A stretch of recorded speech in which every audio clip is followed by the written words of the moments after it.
It's been a while. Still childless. You're a defective woman who can't show me my grandchild. I've had my share of troubles with Susan, my mother-in-law, in the past, but even now, thinking about it makes my blood boil. Her harassment over my inability to have children was just too much. I don't know how much she wanted grandchildren, but it really hurt that she blamed me entirely for not having them.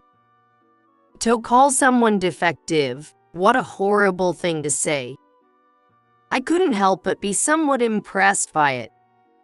Right now, I'm at the park, and I'm not alone. My child is right there, you know? The look on Susan's face when she heard that. She had been so eager, practically dying for a grandchild, and there it was.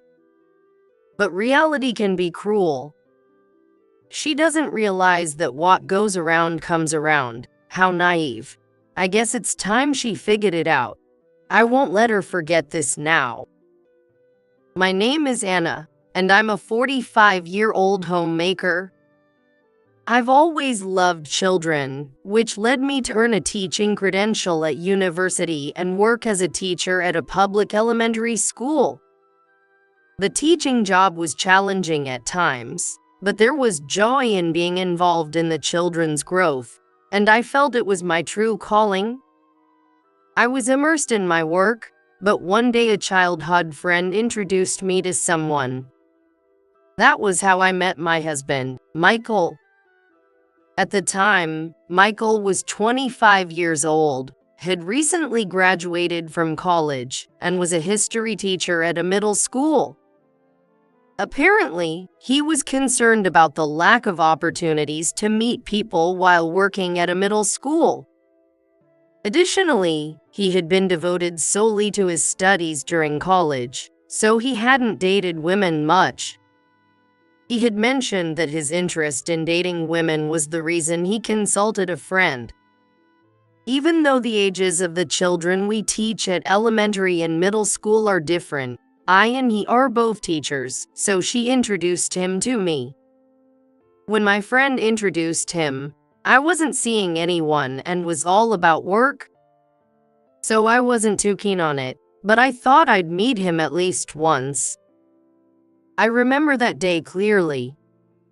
We were supposed to meet at a cafe, but he was late. I'll wait another 30 minutes, and if he doesn't show up, I'm leaving. Just then, someone ran into the cafe. I'm so sorry for keeping you waiting. Michael, gasping for breath, looked as if he could barely stand. No, it's okay.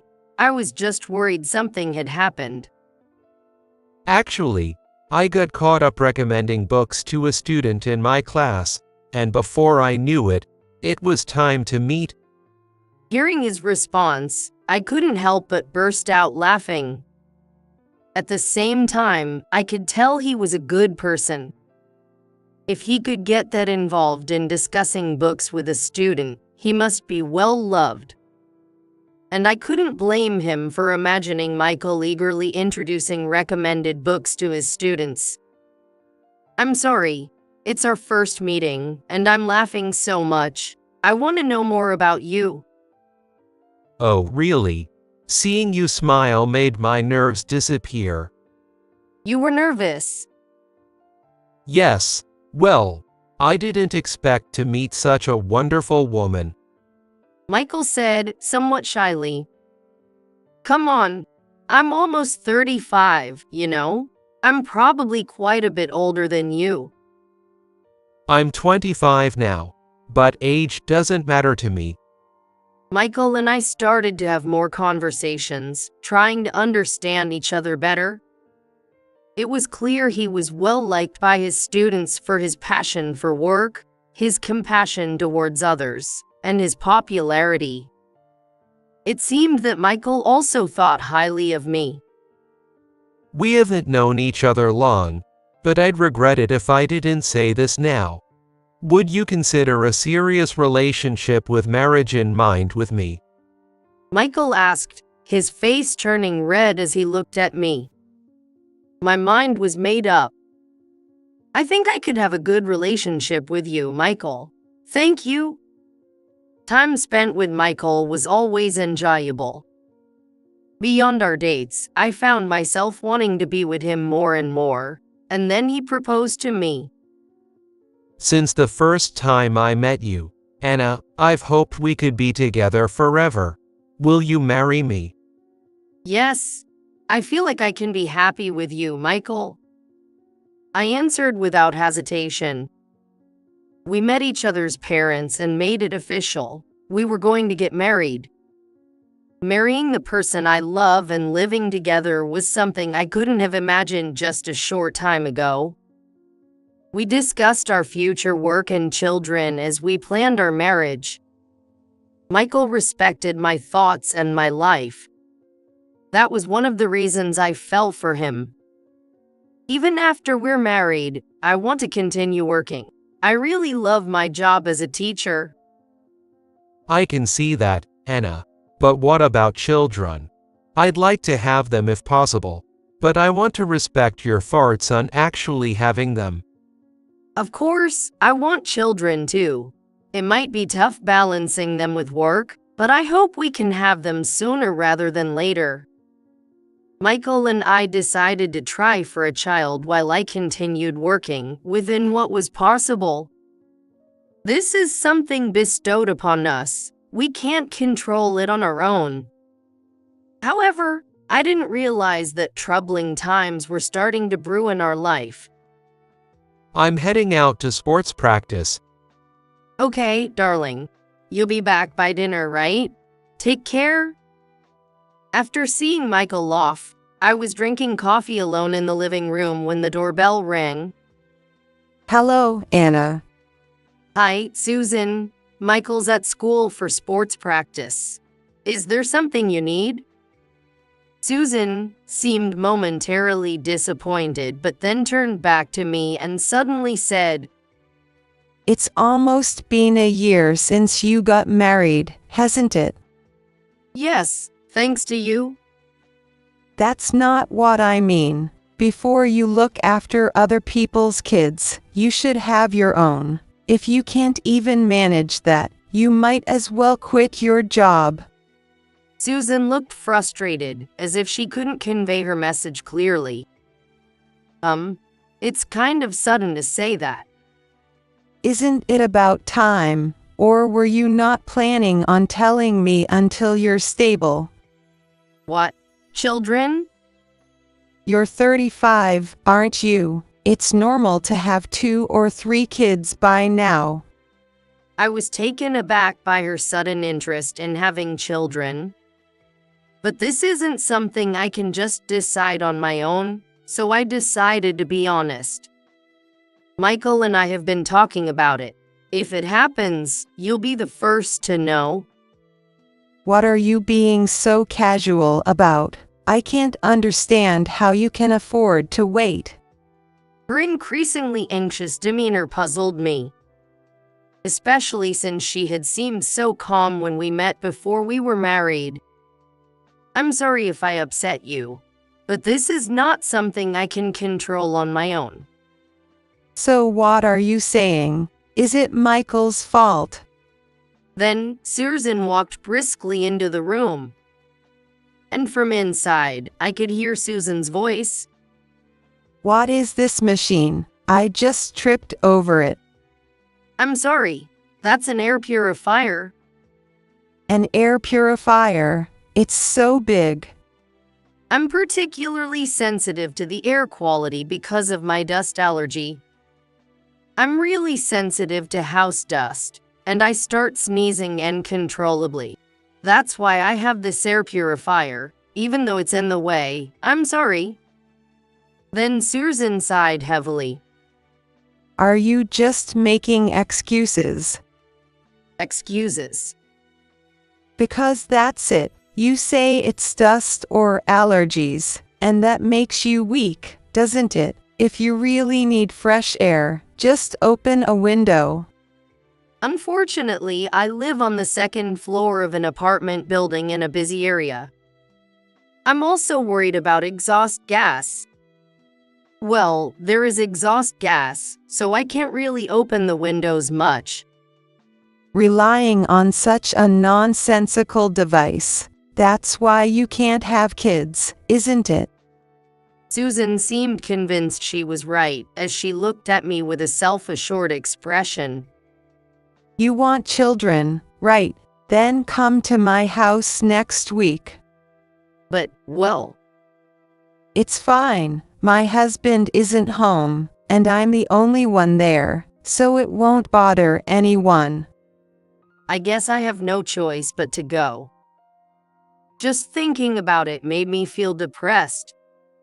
The following week, I visited my in-laws' house. Come this way. Susan pulled me by her hand and led me into the living room. As soon as I entered, a strange smell hit my nose. Excuse me, but I hesitated, not knowing how to describe the strange smell, when suddenly a cup of tea was handed to me. Here, this tea is supposed to help with fertility. Am I supposed to drink this? And yours, Susan? I'm not drinking it. They say good medicine tastes bitter, so I'm forcing myself to give it to you. The tea had a strange color and smell, and I couldn't imagine drinking it. While I was troubled, Susan unzipped my bag and stuffed a paper bag inside. What's this? Please don't touch my bag without asking. Don't talk to me like I'm a thief. They say drinking 4 cups of this tea a day works wonders. Here's the next thing. I was dragged out to the yard by her. There, I saw a mountain of laundry piled up. What's with all this laundry? It was towels, small clothes, bibs. These things were clearly not hers. My friend gave them to me. Touching and washing baby clothes is said to increase fertility. It's also good practice for when you have a child. Then, from nowhere, she brought a large wash tub and a washboard. They say if you wash with all your heart, a child will be happy to dwell in your womb. I watched her walk back to the living room alone, feeling incredulous. I do want children, and Michael and I have talked about it. Despite us having our own lives and rhythms, and agreeing to wait without rushing, I can't understand why Susan is in such a hurry. It made me incredibly angry, but I couldn't just do nothing and go home. As instructed, I washed the piled-up children's clothes on the washboard and hung them to dry. Susan, I'm done. Then come back the day after tomorrow. Wash them here like today. No, I have work the day after tomorrow. Work. You can make time before or after work if you really want children. If you really want them, you'd make an effort, right? I'm competitive, so I ended up doing as she said. After school, I went to in-laws' house late at night and washed unknown children's clothes by hand in the dark. Because I was washing a lot of clothes by hand in the cold, my hands became rough.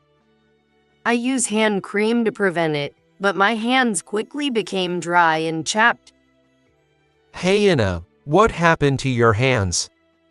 Michael looked at me with concern, but I hesitated to tell him the truth. To me, it felt like an outdated superstition, but for Michael, it was something his own mother was doing. Plus, I knew Michael wanted children, and I worried about speaking ill of his mom.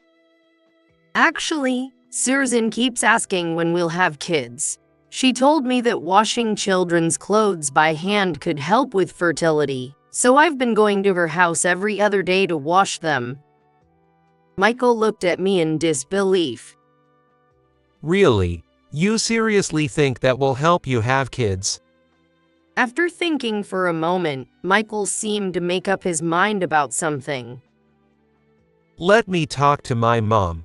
You don't have to go there anymore. Actually, Mom has some inheritance from my dad, and she said she wanted to try living on her own without depending on her son or grandchildren.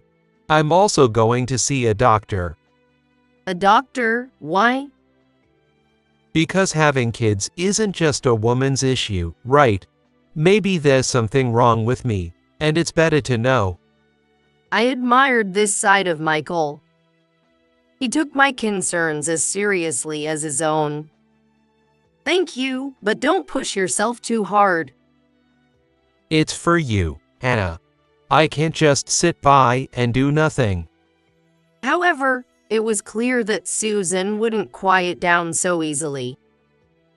I talked to Mom. You don't have to go over there anymore. Thank you. I'm sorry for putting you through this, Michael. No, don't worry about it. Turns out the difficulty in having kids might be because of me. Michael spoke apologetically.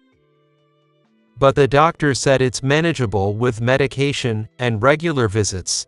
We'll see how it goes, and then decide what to do next. It seemed like the issue was resolved for the moment, but it wasn't over yet. A little while later, a package arrived at our house. It was a cash-on-delivery package from Susan. Inside, there were several books and a long letter. The letter expressed Susan's anger about the conversation Michael had with her. And the books were about pregnancy and child rearing, obviously well used. Honestly, I felt a complex mix of anger and astonishment towards her for going this far. When I talked to Michael about it, it seems he felt the same way. I told her to stop, and she's still doing this. What should we do with these books? Honestly, even if we're told to read them. My mom just wants a grandchild so badly, she can't see anything else.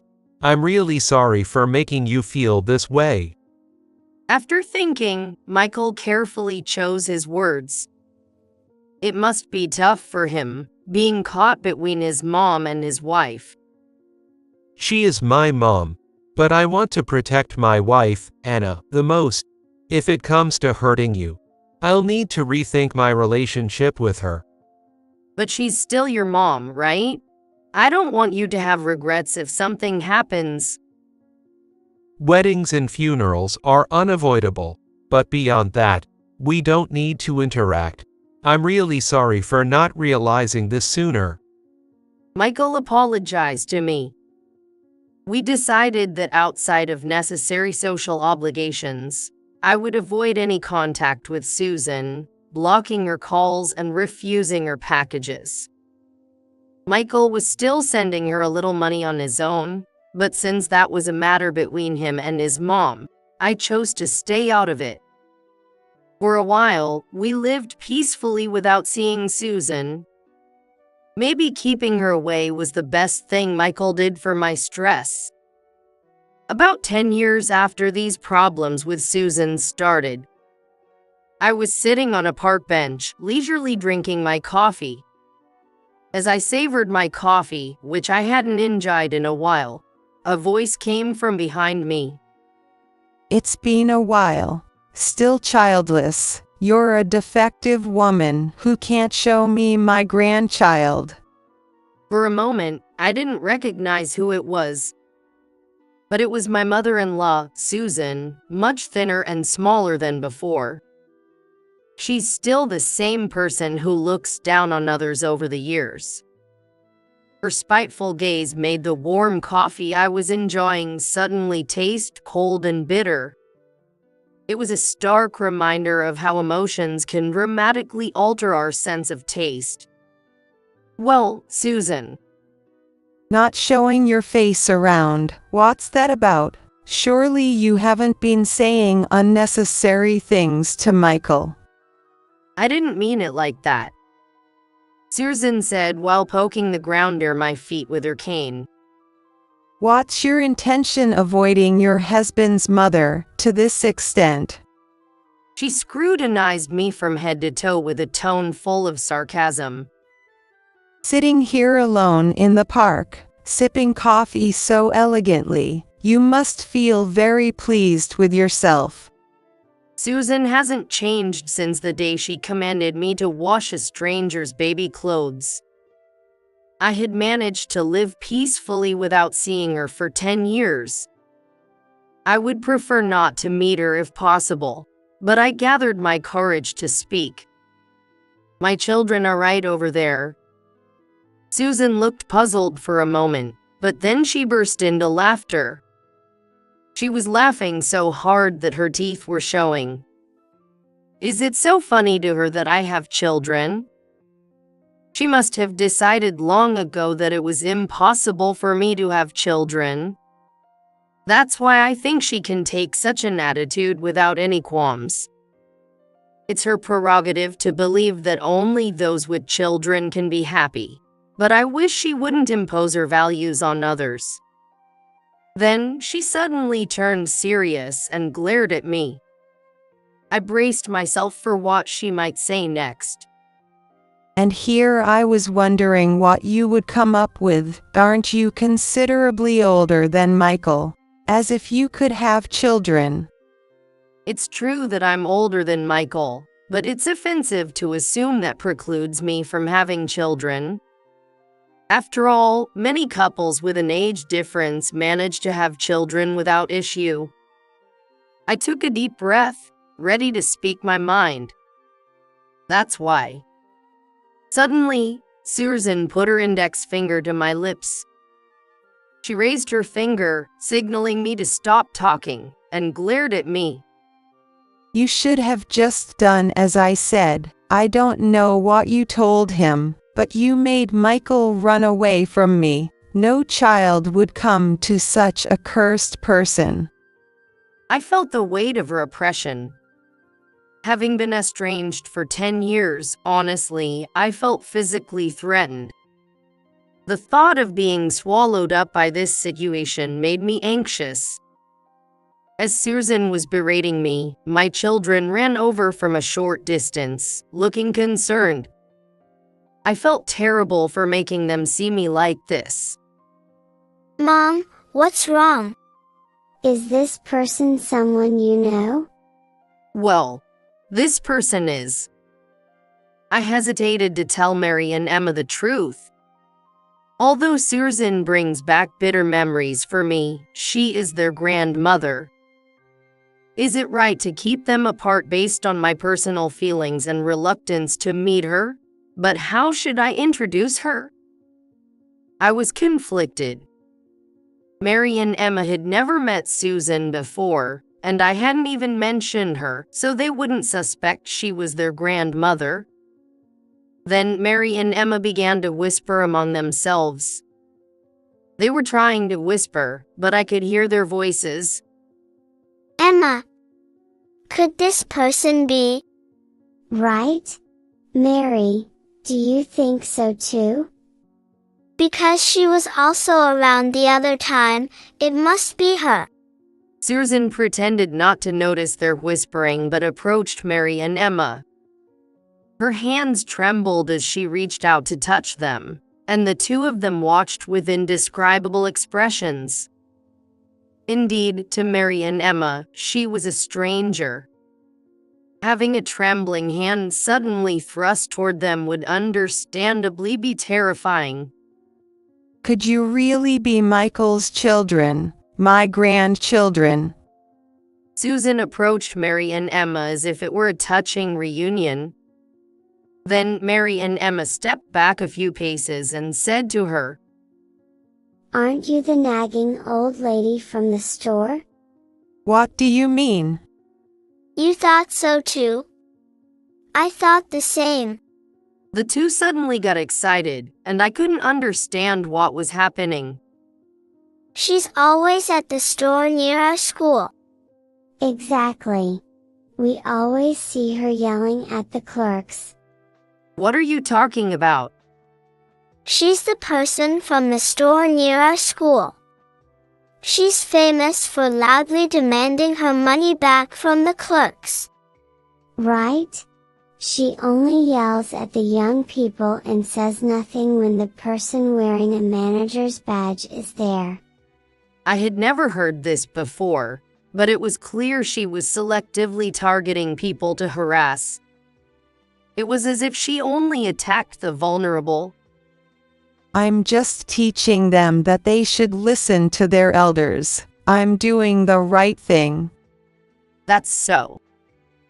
Mary and Emma looked at me, thinking I was being unfairly accused by the nagging old lady from the store. They suddenly sprang into action.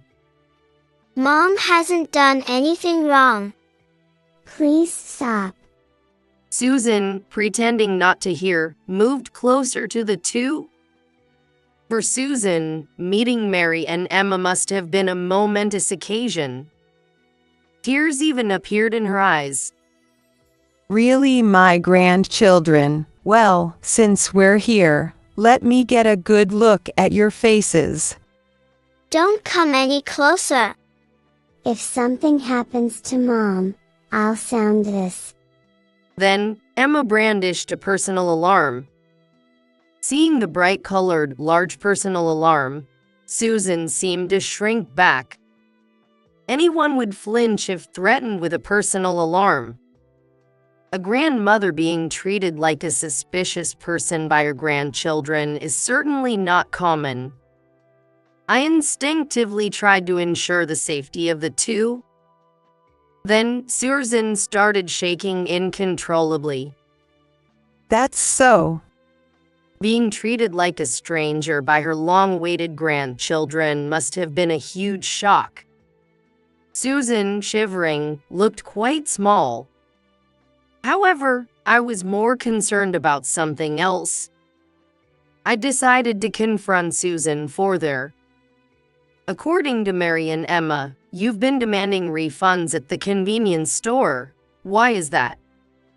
Well, because they keep pushing useless stuff on me that I end up having to return. She suddenly showed a defiant attitude. Her tone suggested she believed she hadn't done a single thing wrong. I decided to ask her the question she would hate to hear the most. Susan, are you having financial difficulties? Is that why you can engage in such embarrassing behavior in public?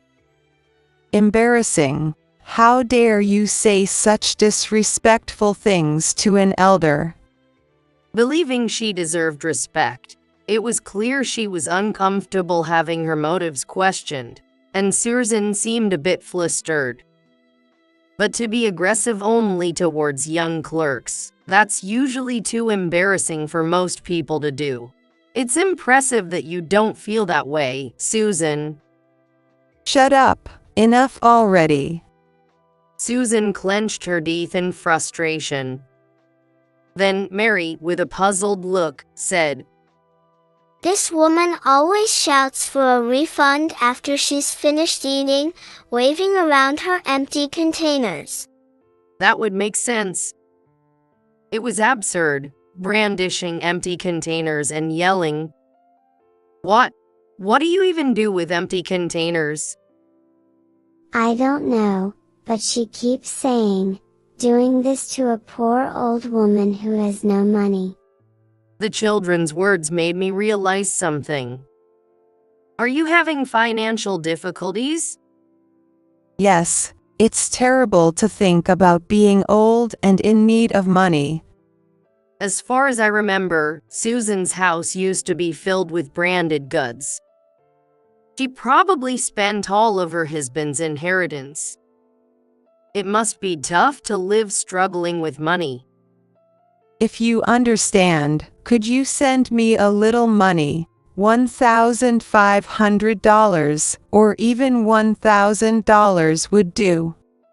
I dodged Susan's gaze as she leaned in and said, I refuse.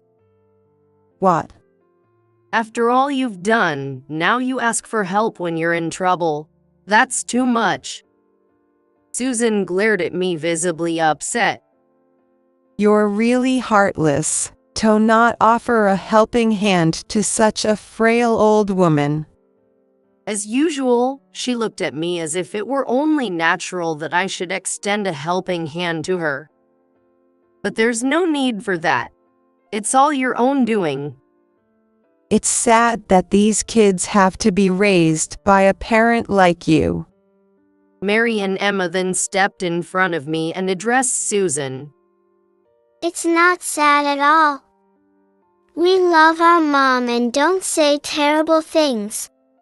If you say anything more awful, we'll really go to the police. Shocked by Mary and Emma's sudden retaliation, Susan was at a loss for words. It must be devastating for her, having longed for grandchildren, to be rebuked by them. I couldn't bear it if I were in her place. Should I give you something you really need right now, Susan? Really? Of course. Just wait here. I ran to a nearby store and bought something. What is this? You think I'm old enough to use this? I placed a package of adult diapers in front of Susan. The package, prominently labeled Sleek Hair Diapers, was enough to intimidate Susan. She turned bright red with anger. You made me wash children's clothes until my hands got rough, saying it was practice for when you have kids. Don't you remember?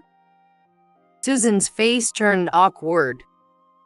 After mumbling for a while, she murmured in a low voice, I did it thinking of you. I wanted grandchildren quickly. All my friends have them, and I was the only one left out, so it's the same for me.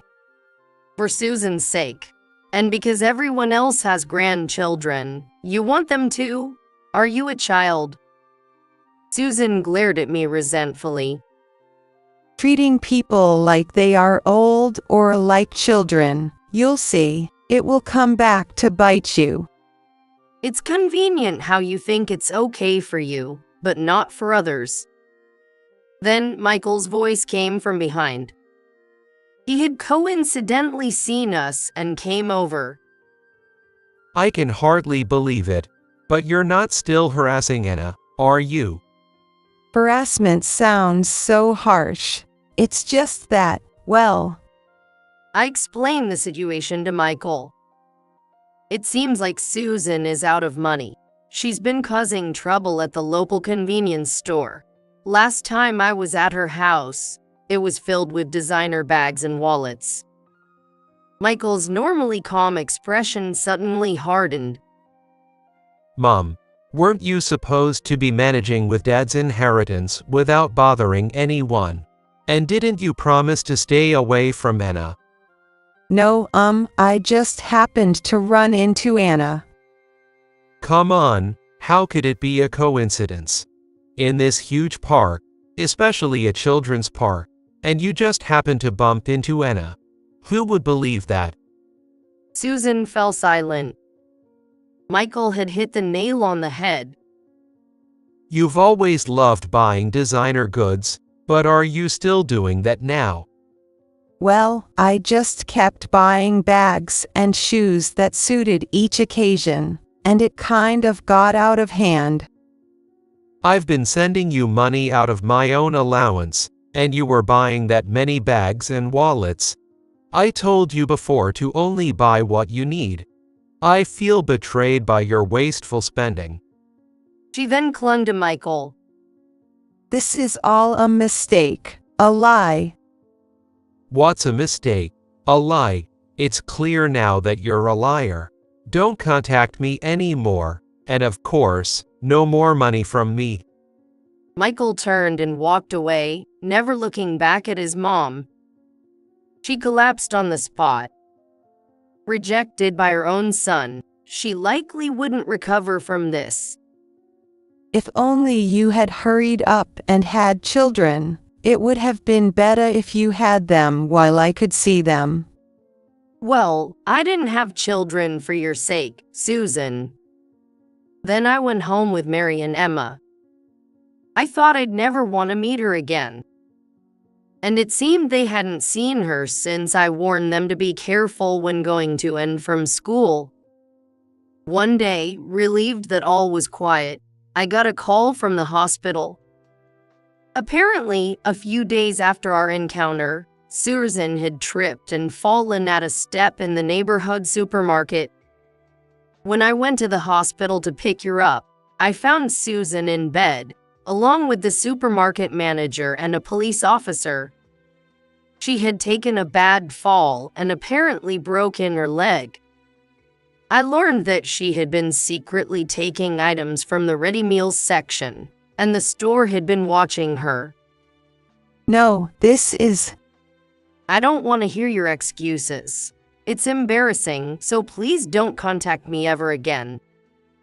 What can I do? Before, Michael used to send me money, but that stopped. I was at a loss for words. And nobody would tell me your contact info. I felt lonely. Well, that figures. Apparently, she was trying to get in touch with me one way or another. She must have been asking around, hoping someone would tell her our whereabouts. Susan has always believed that if she says something, people will listen. However, I had taken thorough precautions beforehand. I informed various people about Susan's behavior and the unpleasant experiences I had endured with her, while also asking them not to give out my contact information. The last thing I wanted was to meet such a self-centered person again. In the end, no one had given Susan our contact details. I heard that some had even blocked her calls, likely because she was quite disliked within the circle. Anyone would naturally distance themselves from such a person. Given her nature, it wasn't surprising to hear she was being blocked. Ultimately, she spent her days in the hospital alone. She's lashing out at hospital staff because of the stress, and she's been given severe warnings. It's manageable for now, but who knows what will happen next. This is her way of continuing to go crazy without realizing how much she is hated. I'm enjoying peaceful days with Mary, Emma, and Michael. I was worried about what would happen when we unexpectedly met Susan in the park, but I'm glad I took decisive action. It was good to discuss our problems with her with Michael. Together as a couple, we went through treatment, and through this process, we were able to meet Mary and Emma. I've also come to understand that if you don't value people like Susan, it eventually comes back to affect you as well. Mom! Over here, hurry up! Mom, you're so slow. Mary and Emma were beckoning with bursting smiles. I ran to catch up with them and gave them a big hug. I want to cherish the happiness of living these joyful days with Mary, Emma, and Michael.